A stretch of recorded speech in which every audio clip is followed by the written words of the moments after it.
Ouvintes da Rádio Nacional de Angola, as nossas melhores saudações. Estamos em Lisboa, no gabinete da Ministra da Justiça de Portugal, a doutora Francisca Van Dunen. Muito obrigado, Sra. Ministra, por aceder a falar para a Rádio Nacional de Angola.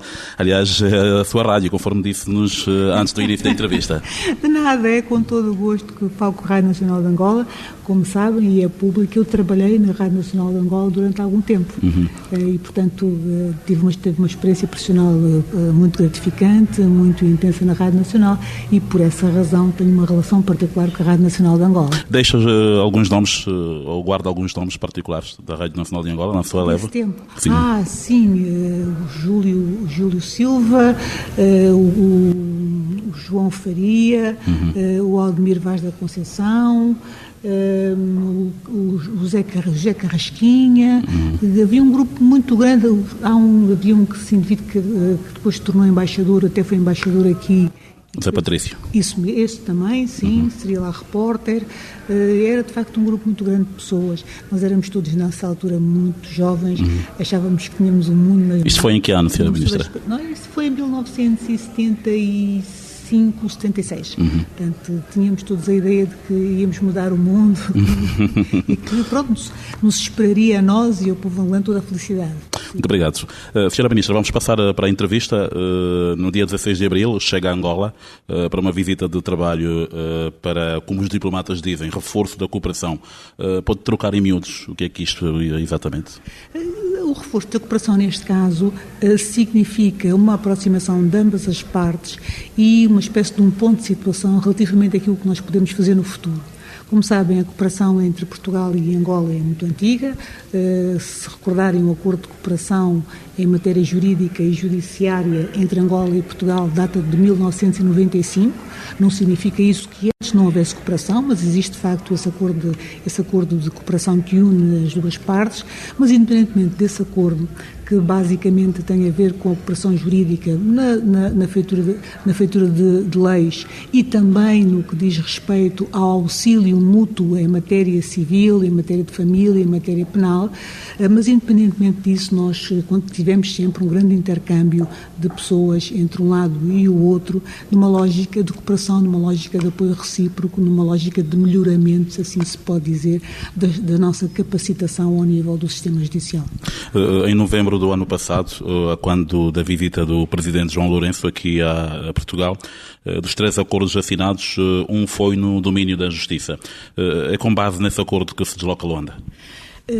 Os acordos assinados, um deles é verdade, foi no domínio da Justiça, mas nessa altura, como sabe, a questão é que não há uma correspondência exata entre as competências da Justiça em Portugal e as competências da Justiça em Angola. E, por isso, as competências da Justiça em Portugal abrangem áreas que em Angola estão no Ministério do Interior, nomeadamente os prisionais, nomeadamente a Polícia de Investigação Criminal, no nosso caso a Polícia Judiciária, ou, por exemplo, a Medicina Legal. No que diz respeito depois aos outros, ou ao protocolo celebrado com a área da Justiça, este protocolo tem bastante mais a ver com a questão da logística, digamos, não é? Do apoio jurídico ao nível da elaboração de diplomas legais. Sendo certo que não é propriamente o primeiro protocolo que se estabelece nessa matéria, que já anteriormente, há bastantes anos, tinha existido um protocolo nessa matéria. E também, do ponto de vista da prática, sempre houve uma troca de quadros, uma troca de peritos, que, a propósito de questões específicas, foram trabalhando articuladamente. Destes temas que enumerou, qual vai dominar as conversações com as autoridades angolanas? O tema que vai dominar as conversações com as autoridades angolanas tem a ver essencialmente com os registros e notariado. Como sabem, durante bastante tempo houve um intercâmbio entre Portugal e Angola em matéria de registro notariado, em matéria de modernização dos sistemas de registro, houve uma colaboração muito próxima. Eu diria que, entretanto, passou algum tempo e nestas matérias que têm a ver com a inovação, com a modernização e com as tecnologias, sobretudo, as coisas andam muito rapidamente. e, portanto, é preciso parar por vezes e fazer um bocadinho um ponto de situação e perceber-se que caminho se vai seguir. Neste momento, aquilo que vai ser conversado ao nível do Ministério da Justiça, dos Ministros da Justiça, e que tem estado, aliás, a ser preparado por um grupo de trabalho, por equipas de trabalho dos dois países, são essencialmente matérias relacionadas com os registros e com o notariado, com a modernização do registro e notariado, com as estruturas tecnológicas ao nível do registro e notariado e também com a própria organização dos serviços. Especificamente, o que é que significa isto? Como é que vai ser feita esta organização? Nós temos neste momento, como disse, temos equipas que estão a trabalhar em conjunto e que foram perceber quais seriam as necessidades e intenções de Angola, das autoridades angolanas, como é óbvio, porque a cooperação pressupõe justamente isso, pressupõe que se respeite e que se considere que só se fazer aquilo que as autoridades do país requerente pretendem. E por isso teve lá uma equipa já durante algum tempo. Nós agora iremos continuar a fazer esse trabalho. Não há propriamente um modelo, nós temos um modelo, mas o modelo português pode não ser um modelo que não sirva a Angola. Quer dizer, aquilo que nós vamos fazer é trabalhar com base no modelo que conhecemos e em modelos comparados que funcionam bem. E depois, obviamente, caberá sempre a Angola decidir, escolher. Mas o que está a fazer neste momento é, no fundo, um trabalho de recolha de informação, um trabalho de identificação dos estrangulamentos, das dificuldades que existem no sistema que está instalado em Angola, para ver como é que se pode ultrapassar essas dificuldades e como é que, no fundo, se pode projetar o futuro na perspectiva da organização, na perspectiva da tecnologia. Quanto ao Serviço de Investigação Criminal, como é que será esta cooperação? No que diz respeito à investigação criminal, tem havido, de facto, cooperação entre a Polícia Judiciária daqui, que é, como sabem, em Portugal existem várias polícias que funcionam como órgãos de polícia criminal, o que significa que têm funções específicas na investigação criminal, mas a Polícia Judiciária é, de facto, a polícia que trabalha com o crime grave, com o crime organizado e que tem maior diferenciação do ponto de vista científico. Então, as questões que se colocam relativamente a Angola, a maior parte das vezes são questões que têm de facto a ver com a Polícia Judiciária, com aquilo que é o core business, assim se pode dizer, da Polícia Judiciária, e, portanto, a Polícia Judiciária tem cooperado com as autoridades angolanas, nomeadamente no quadro deste acordo que eu lhe disse de cooperação jurídica e judiciária, sempre que as autoridades angolanas nos solicitam, como é óbvio, tem havido um trabalho de cooperação em contínuo. Neste momento, obviamente, terei um encontro com o Sr. Ministro do Interior, que é assim, que é que tem lá a tutela da investigação, dessa parte da investigação criminal, e como sabe, nós fizemos 3 acordos aqui, um em matéria de medicina legal, um em matéria de investigação criminal e um terceiro em matéria de prisioneiros e reinserção. E, portanto, a nossa lógica é, obviamente, prosseguir o trabalho e, na prática, dar corpo aos acordos que aqui foram celebrados. Senhora Ministra, vamos falar um pouco sobre os tribunais. É verdade que Portugal quer levar aos tribunais angolanos o seu know-how em matéria de tramitação dos processos por via eletrónica? Sim, não se trata de Portugal querer levar. Portugal não quer levar nada. Já chegou uma vez, há quase 500 anos, quis levar. Não se trata de querer levar. Trata-se de se ter disponibilizado, aliás, na sequência de uma solicitação que foi feita até pelo Sr. Presidente do Conselho Superior da Magistratura, de Portugal se ter disponibilizado para prosseguir, no fundo, aquilo que foi uma intervenção que já existiu há muito tempo. Foi uma primeira tentativa de desmaterialização dos processos e de tramitação eletrónica de todos os processos em Angola, a semelhança do que nós fizemos aqui em Portugal, e, portanto, aquilo que nós estamos é completamente disponíveis para dar apoio também nesse segmento do Conselho Superior da Magistratura angolano, no sentido de se retomar o trabalho que foi feito ou de, eventualmente, se fazer um upgrade daquilo que foi feito há tempos e que, provavelmente, nesta altura vai precisar já de alguma reformulação ou, pelo menos, alguma reavaliação no sentido de se perceber por que caminhos é que se avança. Vamos situar os nossos ouvintes. Estamos a conversar com a Ministra da Justiça de Portugal, a doutora Francisca Vandunen, que visita brevemente Angola. Senhora Ministra, nos anos 80 foi assessora de sindicância e inquérito na alta autoridade contra a corrupção, aqui em Portugal, uma das principais bandeiras do governo de Angola neste momento. É exatamente o combate contra a corrupção que tinha esta missão. Vai levar os seus conhecimentos sobre o assunto a Luanda? Eu não penso que Angola da Luanda precise dos meus conhecimentos sobre o assunto, não é? Seguramente haverá em Luanda pessoas com know-how e com competência e conhecimento sobre essa matéria. Obviamente, se dialogarei com quem for necessário dialogar sobre essa matéria, sobre aquilo que é a experiência, a minha própria experiência e a experiência portuguesa nessa matéria. Estou completamente disponível para falar sobre isso. Não tenho nada para ensinar a ninguém. Mas já agora, no princípio deste mês, disse à imprensa que caso Angola formulasse um pedido de cooperação no âmbito criminal para a identificação de bens desviados de Angola, Portugal analisaria e daria sequência no caso. Este pedido já aconteceu? Não tenho notícia.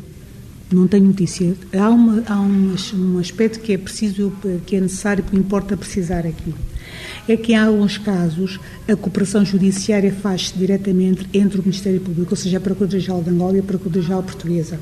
Há níveis de cooperação que são feitos, até porque a Procuradoria-Geral Portuguesa é a autoridade central, o que significa que é a entidade que recebe os pedidos no quadro do acordo de cooperação jurídica e judiciária entre Angola e Portugal.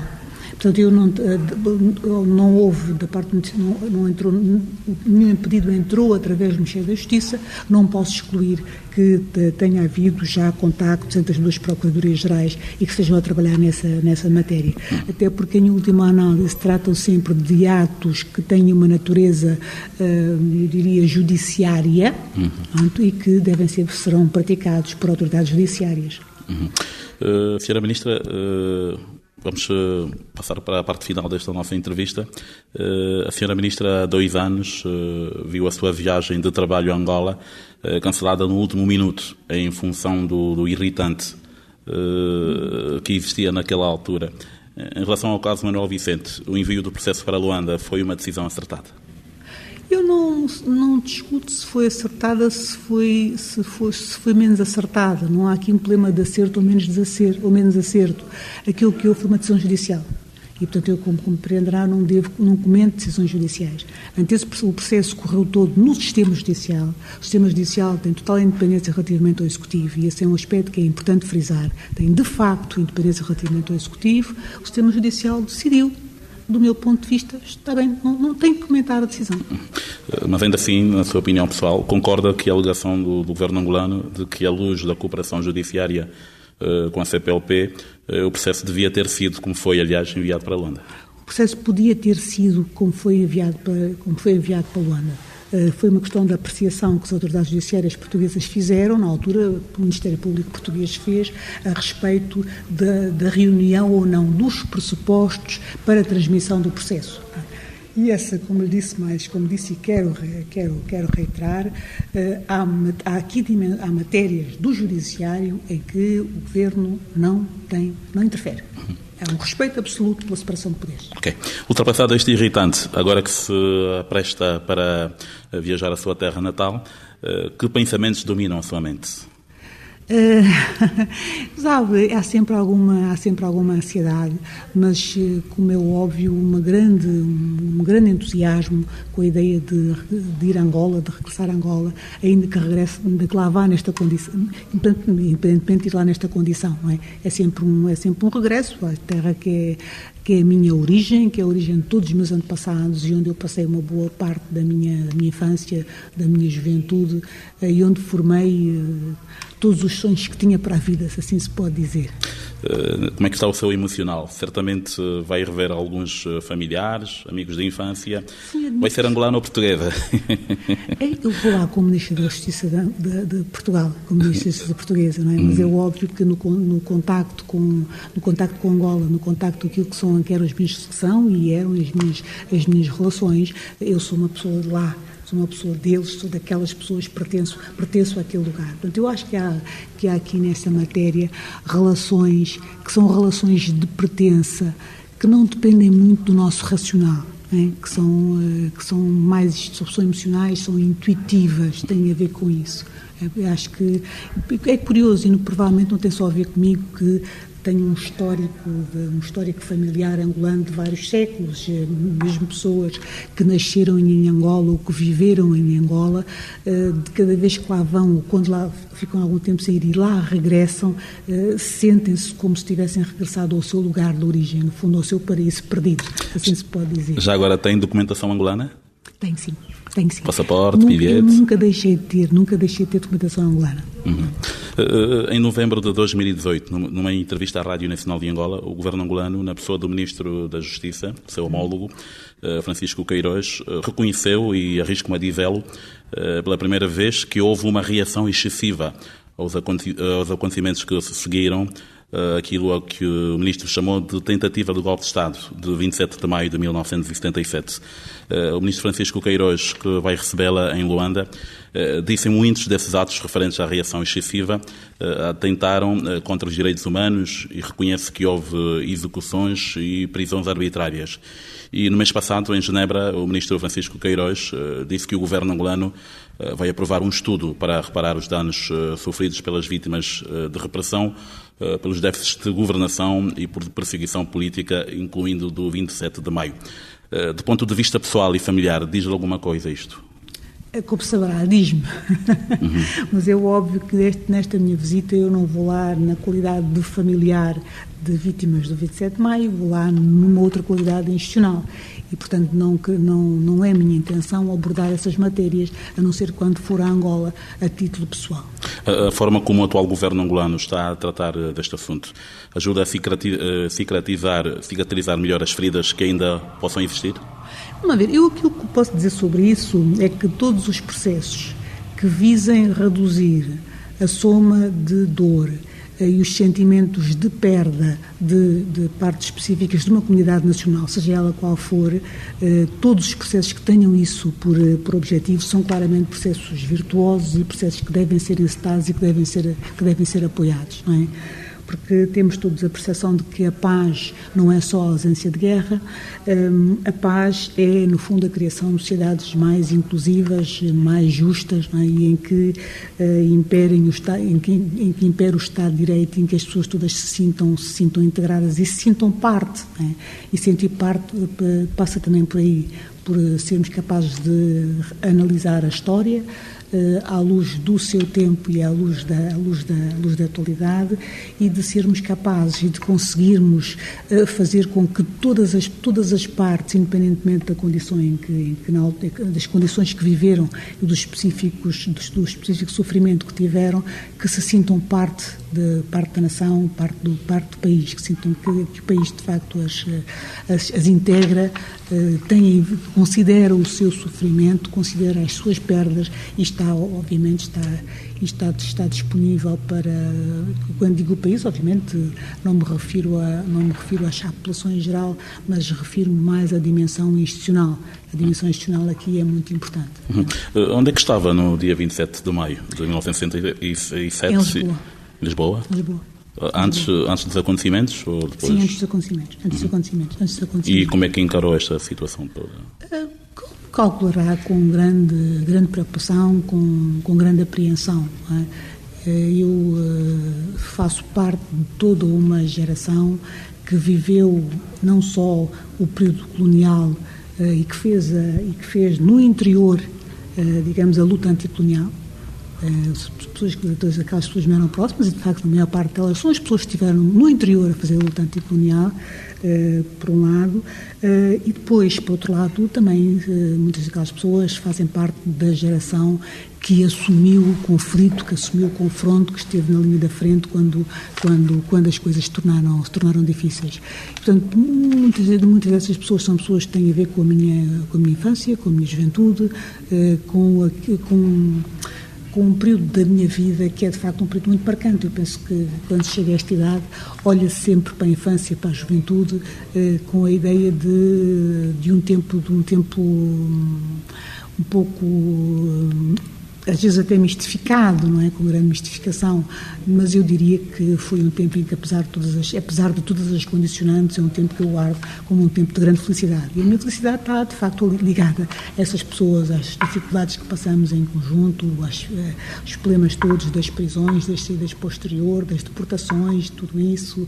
Isso faz parte desse mundo, faz parte dessa vida. Sr. Ministro, a minha última pergunta, já sabe o que vai fazer no dia 19 de Abril. Pergunto porque o programa da sua visita diz que será um dia livre, até à altura do embarque, de regresso a Lisboa, que vai acontecer às 10 da noite. Sim. Exato. Já sabe o que é que vai fazer no primeiro dia? Seguramente nesse último dia vou ver amigos, vou ver família, vou relaxar um bocadinho, no fundo vou fazer uma espécie de uma romagem dos lugares onde fui feliz. É basicamente isso. Lembra-se ainda destes lugares? Lembro-me, sim, eu lembro-me, não é possível esquecer, não é? Quer dizer, eu lembro-me sempre da casa onde morei praticamente até aos 17 anos, não é? Morei na mesma casa até aos 17 anos, em São Paulo, na rua João das Regras, 121 B e C, não me esqueço. Lembro-me do lugar onde basicamente fui criada, depois mudei teve um período curto na Avenida do Brasil, depois mudei para o bairro Prenda, morei no Prenda, e a seguir no Cruzeiro, no bairro de Cruzeiro. Portanto, são sítios que eu, quando vou, gosto. E, obviamente, também quero ver a minha avó, quero ver a campa da minha avó, que lá está enterrada, não é? Os meus avós, portanto, há sempre um circuito íntimo que é preciso fazer. Muito obrigado, Sra. Ministra, por nos ter recebido aqui no seu gabinete em Lisboa. Prazer foi meu. Até a Luanda, então.